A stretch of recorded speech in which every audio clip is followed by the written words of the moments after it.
Peregrinaciones de una paria.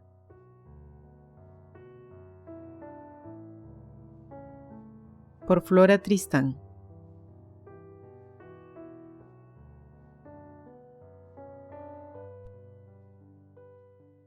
Capítulo 10. La expresidenta de la República. A pesar de todas las distracciones que Lima me ofrecía y de la acogida amistosa de mis nuevos amigos, deseaba vivamente marcharme. Por radiante que fuese la ciudad a causa de la bondad de su clima y la alegría de sus habitantes, era el último lugar de la tierra donde yo hubiese querido vivir. La sensualidad reina en ella exclusivamente. Todos aquellos seres tienen ojos, oídos y paladar, mas no tienen alma que responda a la vista, a los sonidos y al gusto. Jamás he sentido un vacío más completo y una aridez más agobiadora que durante los 2 meses que permanecí en Lima. La impaciencia que sentía por regresar a Europa, a la que apreciaba y amaba más desde que la había dejado, me hizo vacilar un instante para ir a Valparaíso, donde esperaba encontrar listo un navío que se hiciese a la vela para Burdeos. Pero abandoné muy pronto este proyecto con la certidumbre casi absoluta de que encontraría a Chaudière en Chile. Soporté, pues, con resignación, los gastos y el disgusto de mi estada en Lima. Con todo, me demoré algún tiempo antes de resolverme a retener mi pasaje, no porque temiese la mala alimentación a bordo de una nave mercante inglesa, sino porque deseaba ardientemente regresar por la América del Norte. Era un viaje muy penoso. Monsieur Lefrier, que lo había hecho, casi sucumbió de fatiga. Sin embargo, me sentí con fuerzas para comprenderlo y lo hubiese realizado si hubiese tenido dinero suficiente para subvenir los gastos de camino. Confieso que sentí vivo pesar. Escribí a mi tío manifestándole el deseo de conocer esta parte de América y le dejé ver que mi falta de recursos me impedía tomar esa ruta. 10 veces estuve a punto de pedirle francamente la suma que me era indispensable. Tan dominante es en mí el gusto por los viajes. Pero mi orgullo venció. Las respuestas de mi tío, relativas a mi proyecto, me hacían temer una negativa y no quise exponerme a ella. Tomé pasaje en el William Ruston de Liverpool, que debía llegar y salir en línea recta hasta Plymouth. Hacía 2 meses que había salido de Arequipa cuando llegó esta nave al Callao, trayendo a bordo a la señora Pancha de Gamarra, acompañada por su secretario Escudero. Mr. Smith vino a darme la noticia y me trajo un gran paquete de cartas de Arequipa en las cuales me referían los acontecimientos de la última revolución. El señor y la señora Gamarra habían entrado el 27 de abril en Arequipa, donde las necesidades de su partido los arrastraron, como de costumbre, por la vía de las exacciones. Impusieron a los habitantes una enorme contribución, por medio de prisiones y de otras medidas similares, y les faltó autoridad o deseo para impedir que sus soldados cometiesen 1000 rapiñas. Todas las clases de la población estaban exasperadas. Los soldados exigían rescate a los individuos cuando se les presentaba la ocasión, y ellos mismos no podían salir aisladamente al campo sin correr el riesgo de que los campesinos los mataran. Uno de ellos murió de una cuchillada que le dio un monje a quien exigió 2 reales. Un descontento general fermentaba en todo el territorio ocupado por los gamarristas y atraía a la población al partido de Orbegoso. Por todas partes gritaban: ¡Viva Nieto! Atrincherado en la ciudad de Tacna, a la cual se había replegado, esperaba que las circunstancias lo llamasen de nuevo a representar un papel. Los gamarristas intentaron explotar otra vez su credulidad y le enviaron a su cuñado con una carta de Bermúdez anunciándole la derrota del partido de Orbegoso. Pero ya Nieto no se dejó engañar, rechazó sus avances y entró en negociaciones con Santa Cruz, presidente de Bolivia, para obtener socorros. Tal era la situación cuando el domingo de Pentecostés, 18 de mayo, 2 compañías abandonaron el partido de Bermúdez. En el instante menos esperado por la señora de Gamarra, se vio a don Juan de Lobatón, mayor del batallón Ayacucho, apoderarse de la artillería con 200 hombres y gritar en la plaza: ¡Viva Orbegoso! ¡Viva Nieto! ¡Viva la ley! El pueblo aborrecía a estos soldados, creyó que era una estratagema de su parte y que actuaban así para tener ocasión de apoderarse de los hombres que se adhirieran a ellos, y en su indignación se precipitó sobre los revoltosos. Hubo 15 o 20 muertos en el altercado, entre ellos Lobatón, el autor del movimiento. Cuando el pueblo vio los cadáveres, en desorden llegó al colmo. En su exasperación se dirigió a la casa ocupada por la señora Gamarra y la saqueó. Doña Pancha había visto venir la tempestad y escapó del furor popular escondiéndose en una casa vecina. El pueblo, en su furia, mató indistintamente a los soldados y oficiales que habían hecho la revolución, así como a los demás. Para sustraer a los militares a la matanza hubo necesidad de esconderlos. La casa de Gamio que había ocupado San Román fue saqueada y también la de Angelita Tristán, donde vivió Quiroga, pero ya éste había huido. En el primer momento mi tío fue nombrado por aclamación comandante militar. Al día siguiente todo quedó en orden. El pueblo se sometió a los consejos de los jefes que había escogido. Sus sufrimientos y su victoria habían reanimado su moral a tal punto que, en cuanto circuló el rumor, verdadero o falso, de que se acercaban los gamarristas, todos se apresuraron, incluso las gentes del campo, a armarse y a salir a su encuentro. Arismendi, Landauri y Rivero fueron, con Lobatón, los autores de la revuelta. Ellos se pusieron a la cabeza del pueblo y expulsaron de Arequipa a los gamarristas. Este acontecimiento desanimó a los diversos cuerpos partidarios de Bermúdez y todos, sucesivamente, reconocieron por presidente a Orbegoso. Nieto entró en Arequipa el 22 de mayo. Según la costumbre, grabó con contribución excesiva a los desgraciados propietarios de la ciudad. Al obispo le impuso 100,000 pesos y a los demás la debida proporción. Pero don Pío, que formaba parte del gobierno supremo, se vio esta vez exento de toda contribución. Gamarra se refugió en Bolivia. Su esposa, contra quien se dirigía principalmente el odio popular, se mantuvo siempre escondida. Solo por influencia de mi tío logró poder retirarse desterrada a Chile y aún así se encontró en el caso de salir de noche para librarse de la venganza del pueblo que reclamaba su muerte. Escudero, así como la señora Gamarra, me rogaron ir a verlos a bordo del navío inglés del que no tenían permiso de bajar. Me dirigí enseguida al Callao. Al llegar a bordo me recibió Escudero. Me apretó la mano con cordialidad. Le correspondí esa prueba de afecto y le dije en francés: «Querido coronel, ¿cómo es que después de haberlo dejado hace 2 meses vencedor y dueño de Arequipa, lo encuentro prisionero en este navío y arrojado de aquella ciudad?»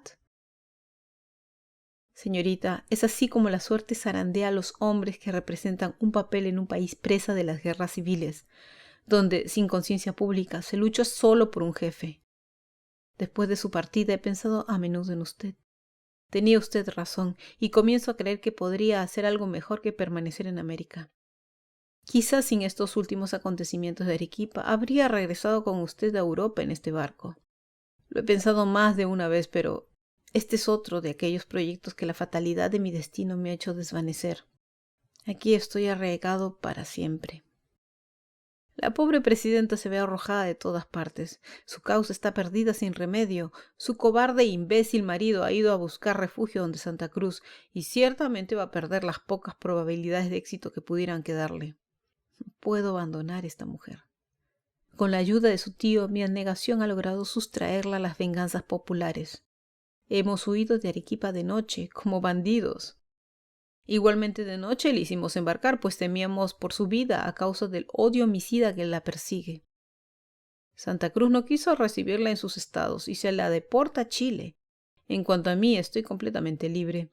Nieto me ha rogado quedarme con él y Santa Cruz me reclama en todas sus cartas. Pero usted comprende, Florita, que la señora Gamarra, en la desgracia, tiene derecho a mi abnegación. Mientras esta mujer esté prisionera, desterrada y repudiada por todos, debo seguirla a su prisión, a su destierro y ser todo para ella. En aquel momento, Escudero me pareció sublime. Le apreté mi mano y le dije con una voz cuyo acento le hizo comprender mi pensamiento: «Pobre amigo, usted era digno de mejor suerte». Iba a continuar cuando la señora Gamarra apareció en el puente. «Ah, mi señorita Florita, qué contenta estoy de verla. Estaba impaciente por conocerla. ¿Sabe, linda señorita, que ha conquistado usted a nuestro querido Escudero? Me habla de usted sin cesar y la cita en todo momento. En cuanto a su tío, ya no procede sino bajo su inspiración. Ah, mala. Estuve muy molesta con usted cuando supe que había abandonado Arequipa la antevíspera de mi llegada. ¿Qué? Usted quería ver a San Román y su curiosidad nos llegó hasta la salvaje, la feroz, la terrible doña Pancha. Pero me parece, querida Florita, que si el coco de los arequipeños le parecía digno de figurar en su diario, el gran coco del Perú no debe también tener un sitio en él. Hablando así me condujo al extremo de la toldilla, me hizo sentar junto a ella y despidió con la mano a los importunos que tenían deseo de seguirme. Prisionera, doña Pancha era todavía presidenta. La espontaneidad de su gesto manifestaba la conciencia que tenía de su superioridad. Nadie permaneció en la cubierta, aunque corrido el toldo era el único sitio donde se estaba protegido de un sol abrasador. Todo el mundo quedó abajo en el puente. Me examinaba con gran atención y yo la miraba con no menos interés. Todo en ella anunciaba a una mujer excepcional, tan extraordinaria por el poder de su voluntad como por el del gran alcance de su inteligencia. Podría tener 34 o 36 años. Era de talla mediana y de constitución robusta, aunque muy delgada. Su rostro, según las reglas con que se pretende medir la belleza, no era ciertamente hermoso, pero a juzgar por el efecto que producía sobre todo el mundo, sobrepasaba la más bella. Como Napoleón, todo el imperio de su hermosura estaba en su mirada. ¡Cuánto orgullo! ¡Cuánto atrevimiento! ¡Cuánta penetración! Con qué ascendiente e irresistible imponía el respeto, arrastraba las voluntades y cautivaba la admiración. El ser a quien Dios concede aquella mirada no necesita de la palabra para gobernar a sus semejantes. Posee un poder de persuasión que se soporta y no se discute. Su nariz era larga, con la punta ligeramente arremangada. Su boca grande pero expresiva, su cara larga pero llena de vida. Tenía una enorme cabeza coronada por largos y espesos cabellos que bajaban hasta la frente. Eran estos de un castaño oscuro, brillante y sedoso. Su voz tenía un sonido sordo, duro e imperativo. Hablaba de una manera brusca y seca. Sus movimientos eran graciosos, pero traicionaban constantemente la preocupación de su pensamiento. Su vestido ligero y elegante, de los más esmerados, formaba un extraño contraste con la dureza de su voz, con la austera dignidad de su mirada y la gravedad de su persona. Llevaba un traje de gros de la India, color ave del paraíso, bordado en seda blanca, ricas medias de seda rosa y zapatos de raso blanco. Un gran chal de crespón de China punzó bordado de blanco, el más lindo que he visto en Lima, caía negligentemente sobre sus hombros. Tenía sortijas en todos los dedos, zarcillos de diamantes, un collar de perlas finas de gran belleza, y debajo pendía un pequeño escapulario sucio y muy usado. Al ver la sorpresa que sentía al examinarla, me dijo bruscamente: Estoy segura, querida Florita, que usted, cuyo modo de vestir es tan sencillo, me encuentra muy ridícula con mi grotesca indumentaria. Pero creo que habiéndome ya juzgado, debe usted comprender que estos vestidos no son los míos. Usted ve allí a mi hermana, tan gentil. La pobre niña no sabe sino llorar. Es ella quien esta mañana los ha traído y me ha suplicado que me los ponga para darle a gusto a ella, a mi madre y a los demás. Estas buenas gentes imaginan que mi fortuna podría rehacerse si yo consiento en usar vestidos llegados de Europa. Cediendo a sus instancias, me he puesto este traje en el cual me siento molesta, estas medias que son frías para mis piernas, ese chal que temo quemar o ensuciar con la ceniza de mi cigarro. Me gustan los vestidos cómodos para montar a caballo, soportar las fatigas de una campaña y visitar los campamentos, los cuarteles y las naves peruanas. Son los únicos que me convienen. Desde hace mucho tiempo recorro el Perú en todas direcciones, vestida con un largo pantalón de tosco paño fabricado en el Cusco, mi ciudad natal, con una amplia chaqueta del mismo paño, bordada de oro y con botas con espuelas de oro. Me gusta el oro. Es el mejor adorno de un peruano. Es el metal precioso al que mi país debe su reputación. También tengo una gran capa un poco pesada, pero muy abrigadora. Fue de mi padre y me ha sido muy útil en medio de las nieves de nuestras montañas. Usted admira mis cabellos, agregó esta mujer de mirada de águila. Querida Florita, en mi carrera, mi audacia y mi fuerza muscular han sido a menudo menores que mi valor y mi posición se ha visto algunas veces comprometida. He debido, para suplir la debilidad de nuestro sexo, conservar sus atractivos y servirme de ellos para armar, según las necesidades, el brazo de los hombres. De modo que, exclamé involuntariamente, esta alma fuerte, esta inteligencia ha debido para dominar, ceder ante la fuerza brutal. Niña, me dijo la expresidenta, apretándome la mano hasta magullármela y con una expresión que no olvidaré jamás. Niña, sábelo bien. Es por no haber podido someter mi indomable orgullo a la fuerza brutal que me veo prisionera aquí, arrojada y desterrada por los mismos a quienes durante 3 años goberné. En aquel momento comprendí su pensamiento. Mi alma tomó posesión de la suya. Me sentí más fuerte que ella, la dominé con la mirada. Se dio cuenta de ello, se puso pálida. Sus labios perdieron el color. Con un movimiento brusco echó su cigarrillo al mar y apretó los dientes. Su expresión hubiese hecho estremecer al más atrevido, pero estaba bajo mi dominio y yo leía todo cuanto pasaba en ella. A mi vez, le tomé la mano que tenía fría y bañada del sudor y le dije con tono grave: Doña Pancha, los jesuitas han dicho: quien quiere el fin, quiere los medios, y los jesuitas han dominado a los poderosos de la tierra. Me miró largo rato sin contestar nada. También ella trataba de penetrar mis pensamientos. Rompió el silencio con el acento de la desesperación y de la ironía. Ah, Florita, su orgullo le engaña. Usted se cree más fuerte que yo. ¡Insensata! Usted ignora las luchas incesantes que he sostenido durante 8 años, las humillaciones. ¡Oh, las sangrientas humillaciones que he debido soportar!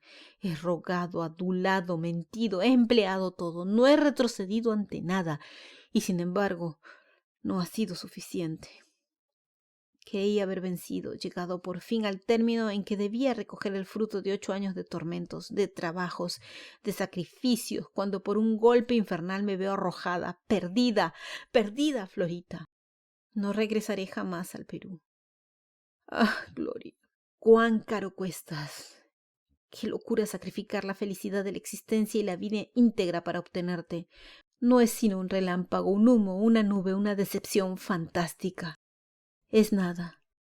Y sin embargo, Florita, el día en el que haya perdido toda esperanza de vivir envuelta por esa nube, por ese humo, ese día ya no habrá sol para alumbrarme, ni aire para mi pecho, y moriré. La expresión sombría de doña Pancha estaba de acuerdo con el acento profético de estas últimas palabras. Sus ojos se hundían en las órbitas como suspendidos en un globo de lágrimas. Contemplaba el cielo azul y sereno encima de nuestras cabezas y entregada a su celeste visión no parecía ser ya de este mundo. Me incliné ante esta alma superior que había sufrido todos los tormentos reservados a los seres de su naturaleza al pasar por la tierra.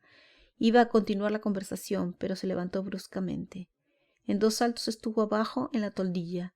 Llamó a su hermana y a 2 señoras y les dijo: «Vengan, me siento mal». Escudero se acercó a mí y me dijo: «Perdón, señorita, pero temo que doña Pancha sufra uno de sus ataques y en aquellos momentos solo yo puedo cuidarla». «Coronel, me voy. Regresaré mañana. Vaya pronto donde esta pobre mujer. Tiene mucha necesidad de sus servicios y de su afecto». «No tema nada, Florita. Iré hasta el fin». Rogué a mi futuro capitán que me hiciera conducir en su bote a la fragata Saramang, donde Mr. Smith, Madame de Noël y muchas otras personas me esperaban. Conocía mucho al comandante de la Saramang, pues desde su llegada lo había encontrado en casa de Madame de Noël, donde estaba alojado, y comía todos los días conmigo. Este comandante presentaba, en todo, la inversa del de la Challenger. Era feo, tanto como el otro era buen mozo. Tan alegre como triste era el otro, tan extravagante y negligente en su vestido como el otro sencillo y cuidadoso. El mismo contraste se ofrecía entre los oficiales de su barco y los de la Challenger. Los criados copiaban a sus amos, los oficiales de un buque de guerra reflejaban también a su comandante. Los señores de la Saramang dividían el día en 3 partes que empleaban así. Toda la mañana montaban a caballo vestidos de bandidos mexicanos. Enseguida iban a pasearse con las mujeres perdidas. Y por fin se sentaban a la mesa y pasaba el resto del tiempo bebiendo grogs y durmiendo la mona.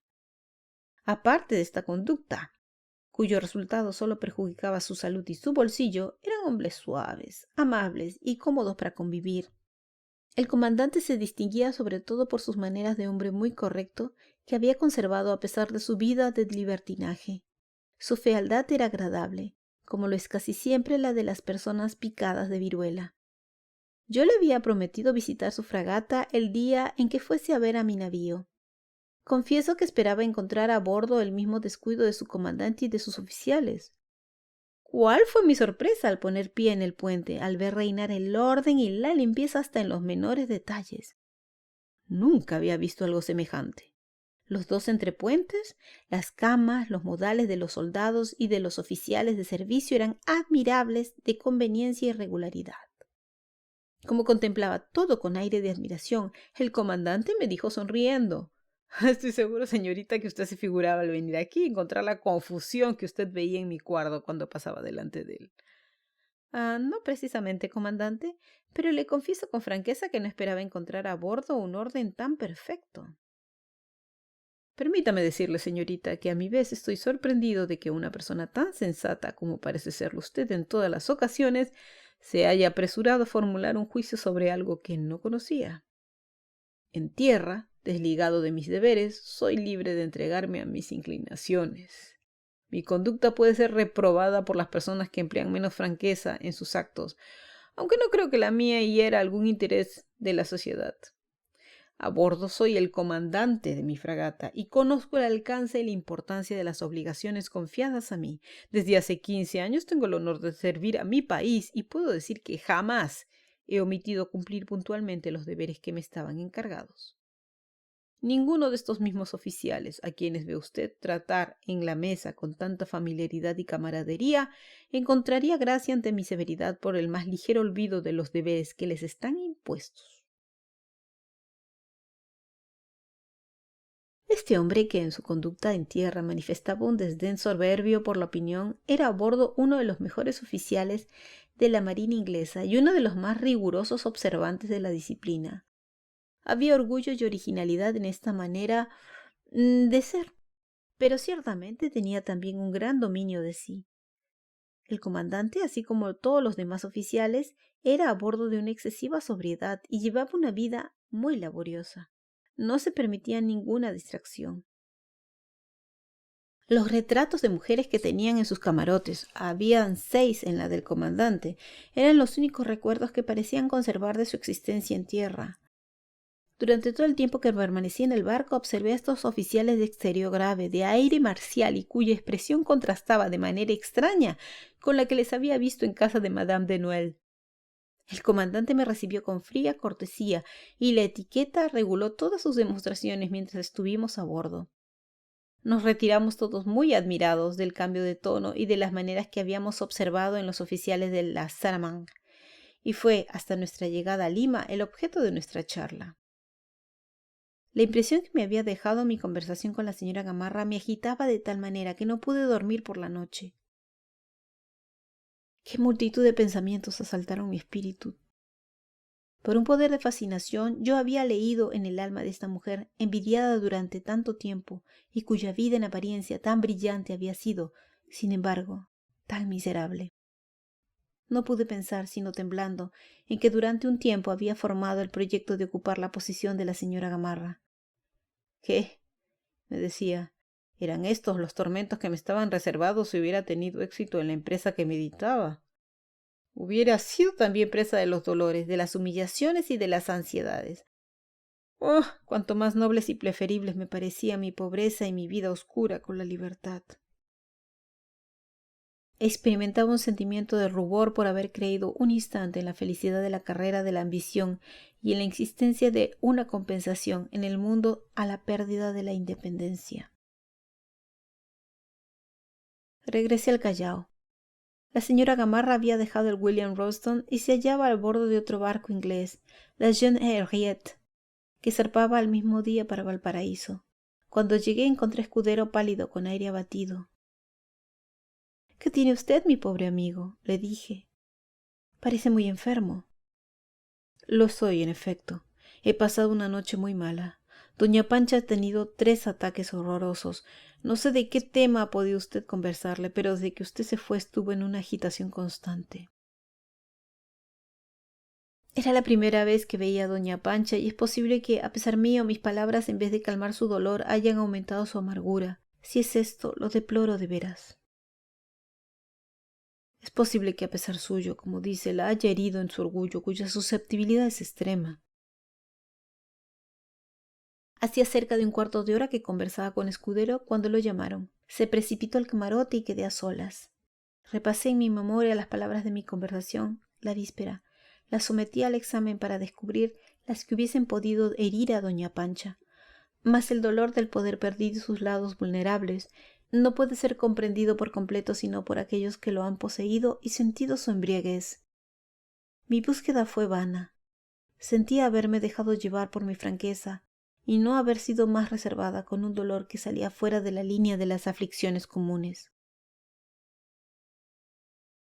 Escudero interrumpió mis reflexiones. Me tocó ligeramente el hombro y me dijo con un acento que me hizo sufrir: Florita, la pobre Pancha acaba de tener un ataque de los más violentos. Creí que iba a expirar entre mis brazos. Ahora ha vuelto en sí, quiere verla. Le suplico tener cuidado de lo que va a decir. Una sola palabra que hiera su susceptibilidad bastará para provocarle un nuevo acceso. Al bajar al camarote mi corazón latía con violencia. Entré en el camarote del capitán, que era grande y muy hermoso, y encontré allí a doña Pancha medio vestir, extendida sobre un colchón que habían puesto sobre el suelo.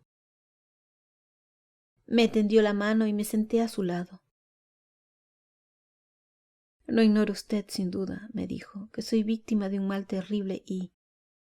Lo sé, interrumpí. Pero la medicina es impotente para curarla, ¿o no tiene usted confianza en los socorros que le ofrece? He consultado a todos los médicos y he hecho exactamente cuanto me han prescrito. Sus indicaciones no han tenido éxito. El mal aumenta mientras más avanzo en edad. Esta enfermedad me ha perjudicado en todo lo que he querido emprender. Cualquier emoción fuerte me causa enseguida un ataque. Usted puede juzgar por ahí cuántos obstáculos ha debido poner a mi carrera. Nuestros soldados son tan poco expertos y nuestros oficiales tan cobardes que me resolví a dirigir yo misma todos los asuntos importantes.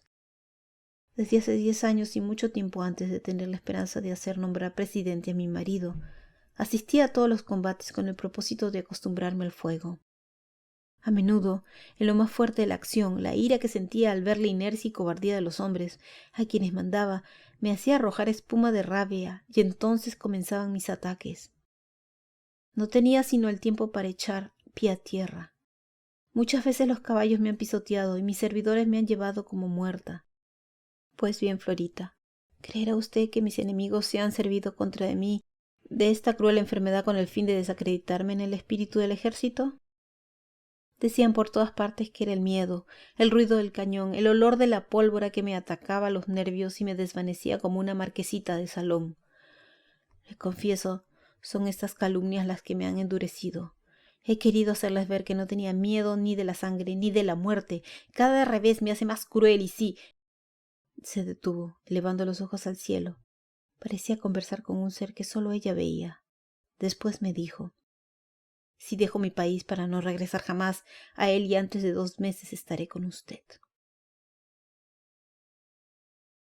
Algo que no era de la tierra podía únicamente darle la expresión que tenía su rostro al pronunciar estas palabras. La contemplé entonces. ¡Ah, qué cambiada la encontraba desde la víspera! Sus mejillas se habían adelgazado, su tez estaba lívida, sus labios exangües, sus ojos hundidos y brillantes como relámpagos. ¡Qué frías tenía las manos! La vida parecía abandonarla. No me atrevía a decirle una palabra, pues temía hacerle daño nuevamente. Mi cabeza estaba reclinada sobre su brazo y una lágrima cayó sobre él. Esta lágrima causó el efecto de una chispa eléctrica sobre la infortunada. Salió de su visión, se volvió hacia mí de manera brusca. Me miró con sus ojos resplandecientes y me dijo con una voz sorda y sepulcral: ¿por qué llora? Mi suerte le inspira lástima. ¿Me cree usted desterrada para siempre, perdida, muerta, en fin? No pude hallar una palabra para responderle. Como me había empujado rudamente de su lado, me encontré de rodillas delante de ella. Crucé las manos con un movimiento maquinal y continué llorando mientras la miraba. Hubo un largo paréntesis de silencio. Pareció calmarse y dijo con voz desgarradora: ¿Lloras tú?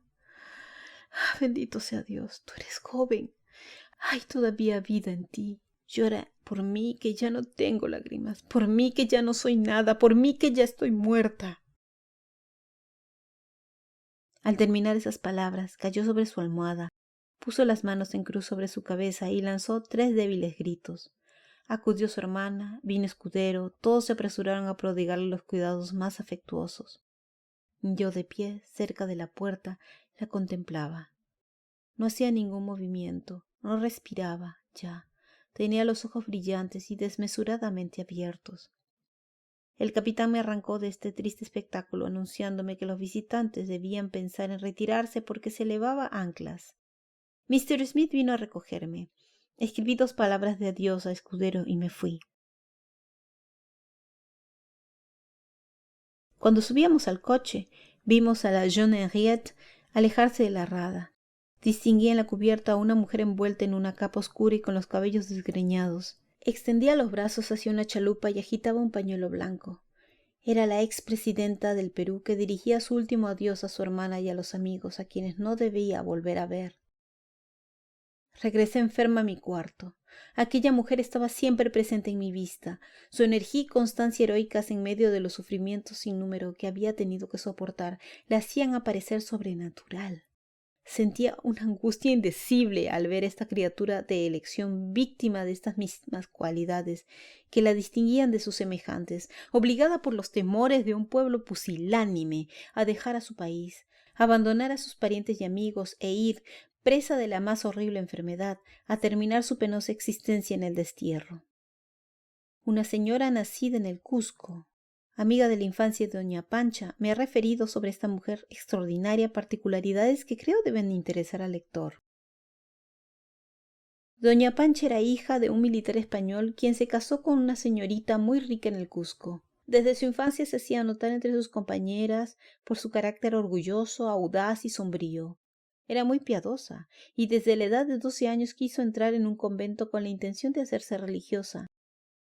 La debilidad de su salud no le permitió cumplir su deseo.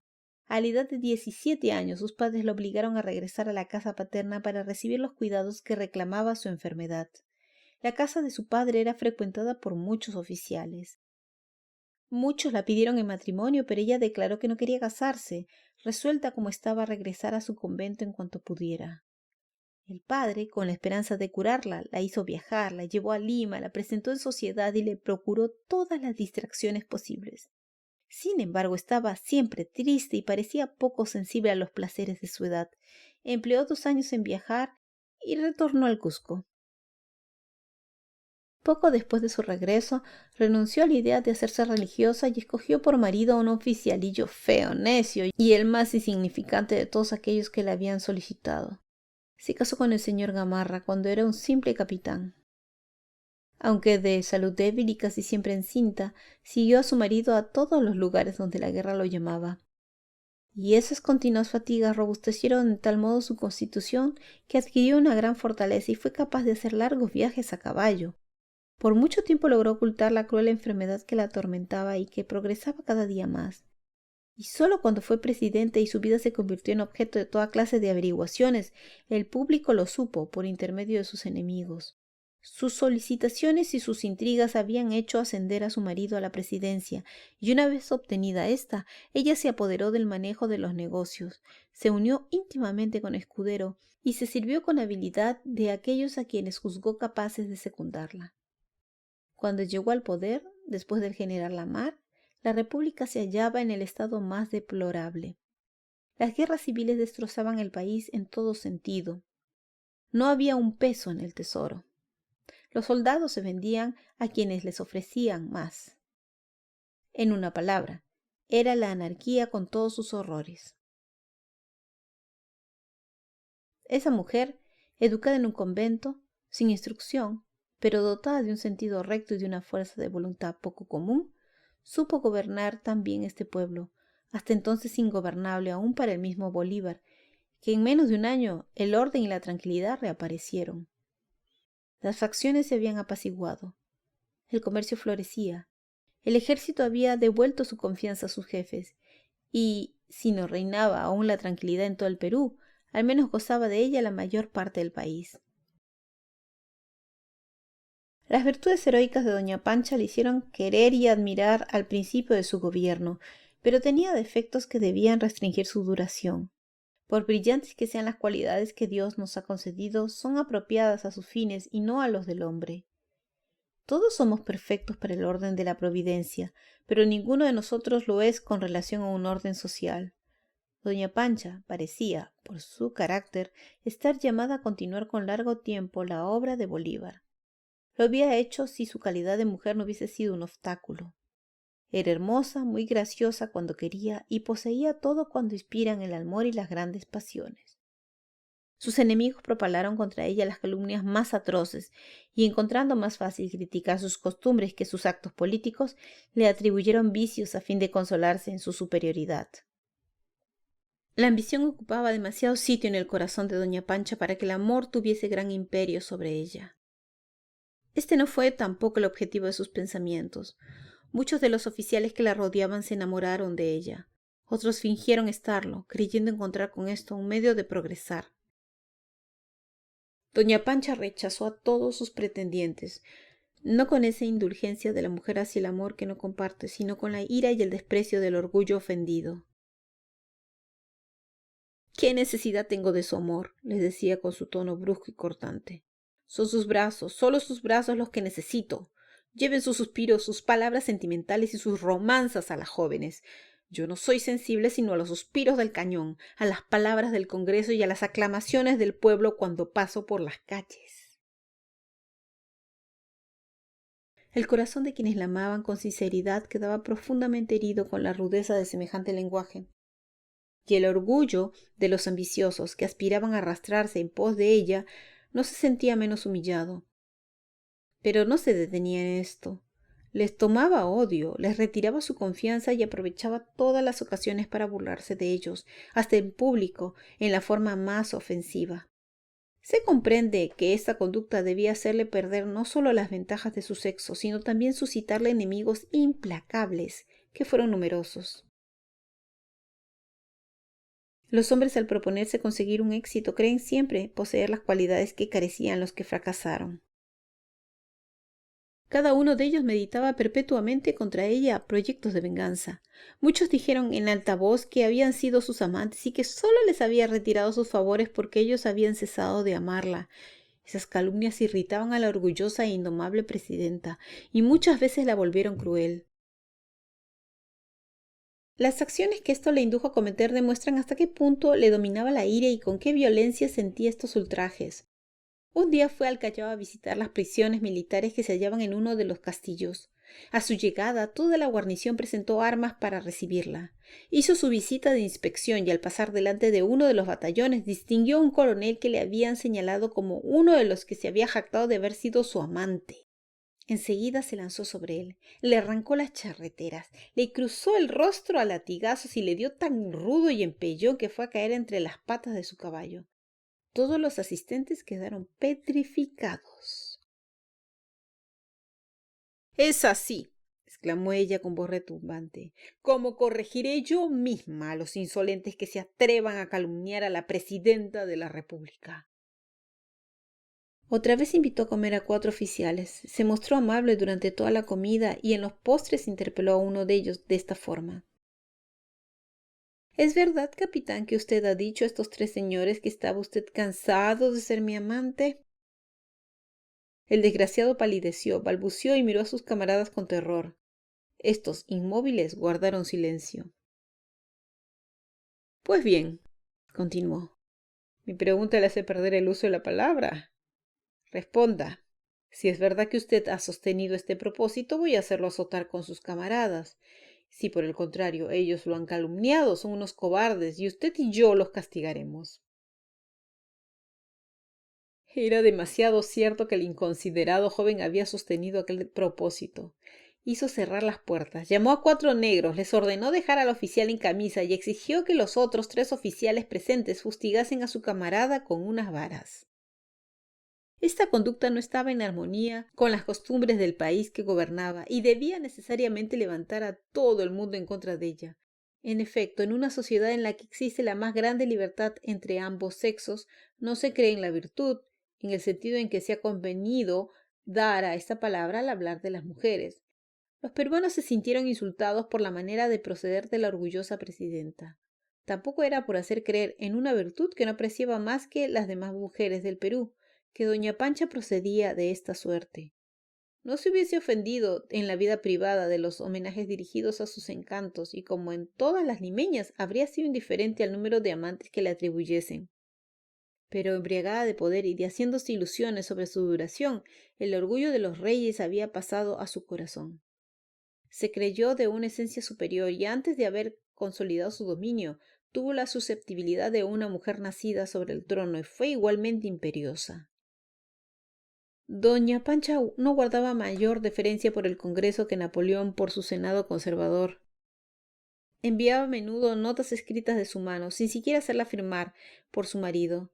Los ministros trabajaban con ella, le sometían los actos del Congreso y los de su administración. Ella misma leía todo, tachaba los pasajes que no le convenían y los reemplazaba por otros. Su gobierno, en fin, fue absoluto en medio de una organización republicana. Esta mujer había prestado grandes servicios. Su amor por el bien público inspiraba confianza y hubiese podido establecer una orden de cosas notable, hacer prosperar al Perú y ser una gran reina si antes de haber asumido la autoridad suprema hubiese empleado sus recursos en asegurarse para siempre el poder. Era en extremo laboriosa, de una actividad infatigable, y no confiando en nadie, quería ver todo por sí misma. Sabía muy bien escoger a su gente, no mostraba menor discernimiento en la repartición del trabajo por hacer o de las misiones por cumplir. Económica en sus gastos personales, era generosa con aquellos que correspondían a su confianza. Trataba bien a sus servidores y todos ellos le eran adictos. Esta mujer guerrera era excelente amazona, domaba los corceles más fogosos y hablaba en público con tanta dignidad como con precisión. Con todas las virtudes necesarias para el ejército del poder en la situación en la que se encontraba el Perú, le costó trabajo, sin embargo, llegar al final de su 3er año. Las funciones del presidente están confiadas por 3 años. Su despotismo había sido tan duro, su yugo tan pesado, había herido a tantos en su amor propio, que una imponente oposición se levantó contra ella. Cuando vio que le sería imposible lograr la reelección de su marido, recurrió a una medida de astucia. El señor Gamarra fue al Senado a declarar que no aceptaría la presidencia porque su salud no le permitiría ya ocuparse de los asuntos públicos. La señora Gamarra hizo nombrar para la presidencia a una de sus criaturas, a un esclavo sometido a su voluntad. Ella y su marido ejercieron toda su influencia y la de sus amigos para favorecer a Bermúdez, pero a pesar de todo, Orbegoso venció, como se ha visto. Para terminar la historia de doña Pancha, diré que, a su llegada a Valparaíso, alquiló una hermosa casa amueblada en la cual se estableció con escudero y sus numerosos servidores. Pero ninguna señora de la ciudad fue a visitarla. Los extranjeros que habían tenido motivos de queja contra ella vociferaron en contra suya. Apenas 2 o 3 oficiales entre sus antiguos compañeros de armas tuvieron la cortesía de irla a ver. Esta mujer orgullosa y altiva debió sufrir cruelmente por este abandono universal, por este aislamiento en la que la encerraban los odios. Condenada a la inmovilidad era, con la actividad de su alma, como ser sepultada viva en una tumba. Como no recibí carta de escudero después de mi salida de Lima, no podía precisar cuáles fueron sus sufrimientos. Pero 7 semanas después de su partida del Callao murió. Transcribo aquí lo que Althaus me escribió al respecto. La esposa de Gamarra ha muerto en Chile 6 semanas después de su llegada. Se dice que de un mal interior, pero yo creo que fue de rabia por no ser ya general en jefe. La pobre mujer ha acabado muy tristemente. Su único compañero fue Escudero, quien ha regresado al Perú a reunirse con Gamarra y a hacer de las suyas.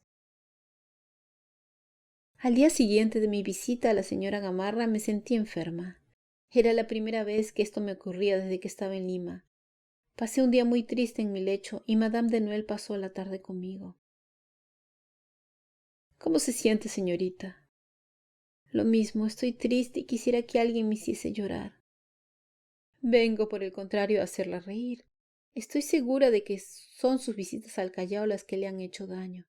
Esa doña Pancha con sus ataques de epilepsia le ha enfermado los nervios. Dicen que ayer se desvanecía cada cuarto de hora. Gracias a Dios ya estamos libres de ella. Oh, qué mala mujer.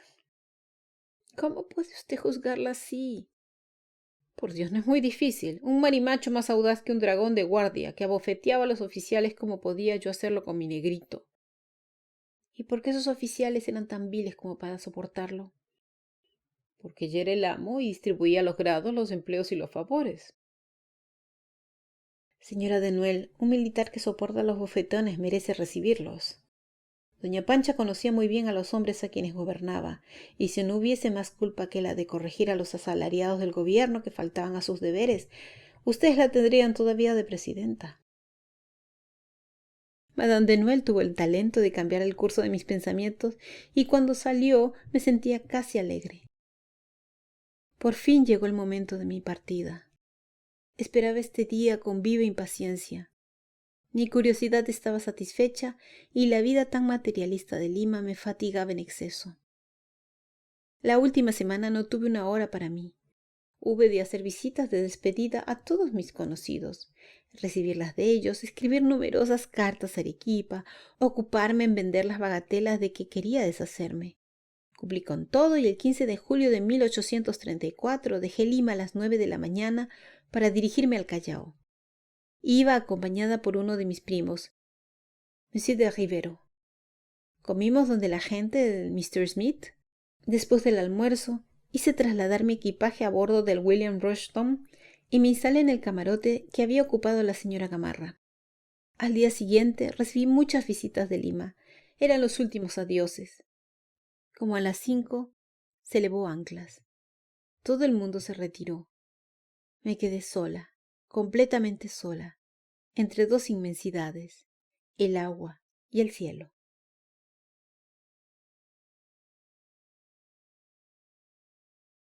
Fin de Peregrinaciones